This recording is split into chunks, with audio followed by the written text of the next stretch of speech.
এজন্য আমাদের বাঁচার জন্য হলেও এই পাপ থামাতে হবে, এই শয়তানের অট্টহাসি থামাতে হবে, অন্যায় অপরাধ সমাজ থেকে আমাদের থামাতে হবে। কারণ আযাব আসলে ওরাও মরবে, আমরাও মরব। একটা জাহাজ 2 তলা, আপনি আছেন 2য় তলায়। শুনতেছেন? শুনতেছেন? জাহাজ কয় তলা? আপনি কোন তলায়? 2য় তলায়। নিচের তলার কিছু লোক জাহাজের তলা ছিদ্র করতে আরম্ভ করছে। কি ছিদ্র করতেছে? আচ্ছা, জাহাজের তলা ছিদ্র করলে তলা দিয়ে কি ঢুকে?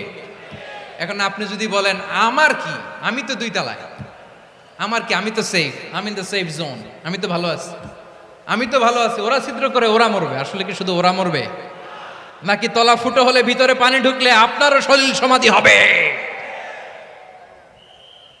তলা দিয়ে যখন পানি ঢুকবে, জাহাজ ঢুকলে আপনিও মরবেন। এজন্য নিজে মরার আগে ওই পাগলগুলোর নিচতলায় যে থামাতে হবে। চিল্লায় বলেন ঠিক কি না?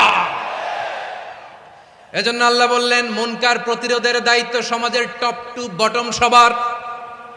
পুরো আম্মার দায়িত্ব, সরকার প্রধানের দায়িত্ব, প্রতিটি ফ্যামিলির প্রধান বাবার দায়িত্ব, বিশ্বনবী বললেন প্রতিটি সচেতন মুসলিমের দায়িত্ব।